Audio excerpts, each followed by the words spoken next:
अस्सलाम वालेकुम स्टूडेंट्स। हमने शुरू किया हुआ था चैप्टर नंबर 5 फर्स्ट ईयर का, और इसमें हमने किया था एटॉमिक एमिशन स्पेक्ट्रम क्या होता है, एटॉमिक अब्जॉर्प्शन स्पेक्ट्रम क्या होता है, और इसके बाद हमने किया था कि कंटिन्यूस स्पेक्ट्रम क्या होता है, और इसके बाद जो हमारा आ गया था वो था लाइन स्पेक्ट्रम क्या होता है। आज जो हमने करना है point of difference between atomic spectrum में कौन कौन सा आ जाएगा, emission spectrum and absorption spectrum. ये दो स्पेक्ट्रम, एटॉमिक एमिशन स्पेक्ट्रम और एटॉमिक अब्जॉर्प्शन स्पेक्ट्रम, इन दोनों के दरमियान हमने डिफरेंशिएट करना है। तो अब एटॉमिक एमिशन और एटॉमिक अब्जॉर्प्शन स्पेक्ट्रम करने से पहले इसका मैं आपको थोड़ा सा कॉन्सेप्ट दोबारा फिर दे देता हूँ। आपने ये कहा था कि अगर ये हमारे पास एक एटम है, इसको हम एटम का न्यूक्लियस फर्स्ट कर लेते हैं, और इसके साइडों पे ये डिफरेंट तरह के एनर्जी लेवल्स पड़े हुए हैं।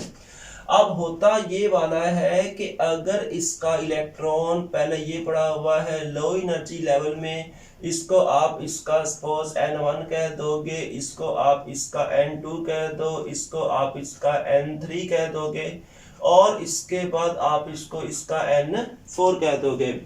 अब N से मुराद आप यहाँ पे बोहर के मुताबिक आप यहाँ पे ले लोगे इसके एनर्जी लेवल्स।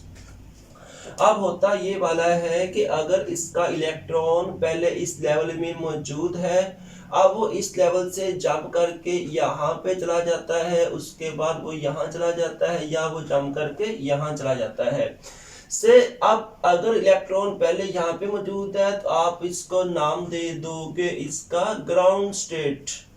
इसको हमने क्या नाम दिया था, इस लेवल को हमने नाम दिया हुआ है ग्राउंड स्टेट का। ये क्या था, ग्राउंड स्टेट था।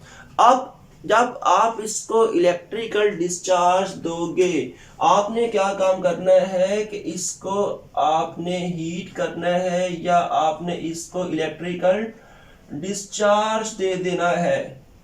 क्या करना है, आप इसको हीट देना है, या इसको आप इलेक्ट्रिकल डिस्चार्ज दोगे। तो जो इलेक्ट्रॉन ग्राउंड स्टेट में, जिसको मैंने स्मॉल एरो के साथ शो किया हुआ है, ये जो इलेक्ट्रॉन यहाँ पड़ा हुआ है, ये corresponding amount of energy gain करने के बाद N2 में, N3 में या N4 पे मूव करके चला जाएगा। बात समझा गई ना, वो कहाँ मूव करके चला जाएगा, N1 में, N2 में या N3 में, या सॉरी N1 से मूव कर जाएगा N2, N3, N4 में। वो क्या होंगे, इसके हाई एनर्जी लेवल्स होंगे। से अगर इलेक्ट्रॉन जंप करके N4 में चला गया है, और ये इसका क्या होगा, ये इसकी होगी एक्साइटेड स्टेट। इसका क्या होगा, अगर वो जंप करके N4 में चला गया है तो यहाँ पे N4 क्या है, इसका एक्साइटेड स्टेट है। अब जब वो जंप करके नीचे से ऊपर चला गया है, लो एनर्जी लेवल से हाई लेवल में चला गया, ग्राउंड स्टेट से एक्साइटेड स्टेट में इलेक्ट्रॉन मूव करके तो चला गया है। अब इसकी एक्साइटेशन और डी एक्साइटेशन के बाद जो हमारे पास आएगा, इसको हम नाम दे चुके हैं एटॉमिक स्पेक्ट्रम या लाइन स्पेक्ट्रम का। क्या था, एटॉमिक स्पेक्ट्रम था, या वो उसको आपने नाम दिया हुआ है लाइन स्पेक्ट्रम का। अब हम इसके थोड़ा सा अगर इस कॉन्सेप्ट को यूं लेके आते हैं कि जब आपने इसके इलेक्ट्रॉन को एक्साइट किया है, तो एक्साइट करने के बाद क्या है कि अगर आपने इसको फोटॉन्स प्रोवाइड किए हैं, क्या काम किया है, आपने अगर इस इलेक्ट्रॉन्स को फोटॉन्स प्रोवाइड किए हैं ताकि वो ग्राउंड स्टेट से एक्साइटेड स्टेट में मूव करके चले जाएं। अब होता यहाँ पे क्या है कि के तमाम फोटॉन्स जो हैं, जो हीट रेडिएशंस हैं, वो इलेक्ट्रॉन को एक्साइटेड स्टेट में मूव करवाने में इन्वॉल्व हो गई हैं। अब आगे फोटोग्राफिक प्लेट तक कोई फोटोन नहीं मूव करेगा। जब फोटोग्राफिक प्लेट तक कोई फोटोन मूव नहीं करेगा, इसको आपने क्या नाम दे दिया था, एटॉमिक अब्जॉर्प्शन स्पेक्ट्रम। इसको आपने क्या नाम दे दिया था, इसको आपने नाम दिया था एटॉमिक अब्जॉर्प्शन स्पेक्ट्रम। अब यहाँ पे क्या होता है, यहाँ पे होता ये वाला है, इसके अंदर जो बनेगा वो डार्क लाइंस आएंगी विद ब्राइट बैकग्राउंड। ठीक होगी बात। अब उसके बाद क्या है कि इसके बाद ये होता है कि जब इलेक्ट्रॉन वापस डी एक्साइट होगा, से इलेक्ट्रॉन जंप करके इस लेवल में चला गया है, अब वो दूसरा एक्साइटेड स्टेट है। अब उसने क्या काम करना है, वापस फॉल करना है, उसने डी एक्साइट होना है। अब डी एक्साइट होने के बाद जो स्टेट आ जाएगी उसमें क्या काम करेगा, जितनी उसने एनर्जी गेन की थी ऊपर जाने में एक्साइटेड स्टेट में, उतनी अब वो एनर्जी को रिलीज करेगा। उतनी एनर्जी को रिलीज करने के बाद वो कहाँ पे आ गया है, ग्राउंड स्टेट में।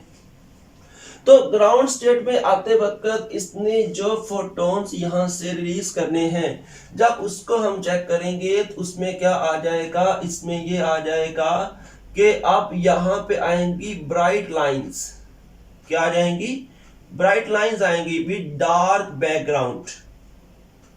क्या हो जाएगा, यहाँ पे ब्राइट लाइंस आएंगी विद डार्क बैकग्राउंड।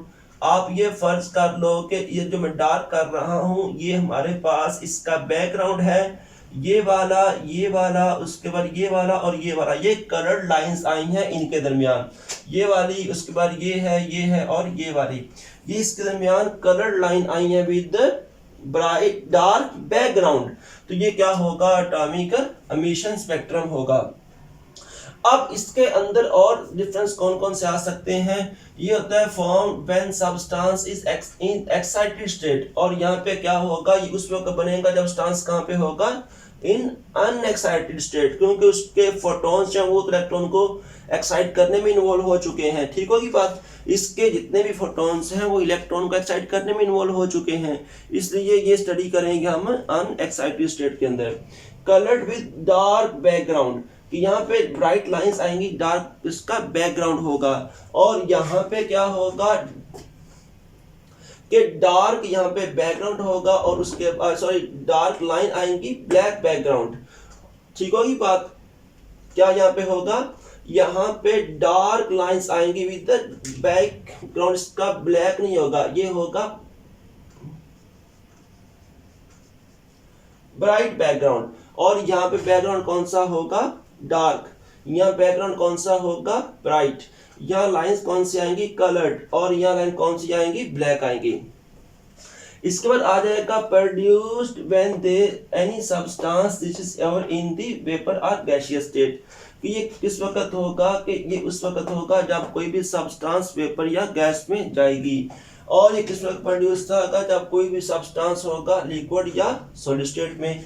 इसके बाद ये आ जाएगा कि every element has coloured pattern और स्पेसिफिक वेवलेंथ, कि ये इसके दरमियान जो कलर्ड लाइंस आई हैं ये वाली इसकी खास तरह की वेवलेंथ होगी, लेकिन यहाँ पे क्या होगा, अब्जॉर्प्शन में वेवलेंथ स्पेसिफिक ही होगी, लेकिन जस्ट एमिशन स्पेक्ट्रम में यहाँ पे आ रही हैं ब्राइट लाइंस आई है ना, तो यहाँ पे क्या आ जाएंगी, स्पेसिफिक वेवलेंथ की डार्क लाइंस आ जाएंगी। Produced due to the de-excitation of electrons, जब इलेक्ट्रॉन वापस फॉल करेगा ग्राउंड स्टेट में फ्रॉम एक्साइटेड स्टेट, उस वक्त हमारे पास कौन सा आ जाएगा, मिशन, और यहाँ पे क्या होगा, any atom is heated it's electron go to excited state and photons can not reach at the photographic plate. ठीक होगी बात, जो मैंने पहले बताया है कि इलेक्ट्रॉन्स को एक्साइटेड स्टेट में लेके जाने में तमाम की तमाम फोटॉन्स इन्वॉल्व हो चुकी हैं, अब कोई फोटोन नहीं मूव करेगी फोटोग्राफिक प्लेट तक। अब चूंकि फोटोग्राफिक प्लेट तक कोई फोटोन मूव नहीं कर रहा, इसलिए क्या आ जाएगा, ब्लैक लाइंस आएंगे विद ब्राइट बैकग्राउंड। अब हमने देखा है कि जब हम देखेंगे सोडियम का, जब हम स्पेक्ट्रम को स्टडी करेंगे तो मिशन में इसका कौन सा कलर होगा, इसका कलर होगा येलो। अब दो तरह की लाइंस आएंगी, एक की वेवलेंथ होगी 5890 नैनोमीटर और दूसरे की आ जाएगी 5896 नैनोमीटर, और यहाँ पे भी बस कलर का फर्क आएगा, क्योंकि यहाँ पे कलर कौन सा है, येलो है, यहाँ पे कौन सा डार्क है, बाकी वेवलेंथ क्या होगी, दोनों की ऑलमोस्ट सेम है या तकरीबन सेम होगी या बिल्कुल सेम होगी।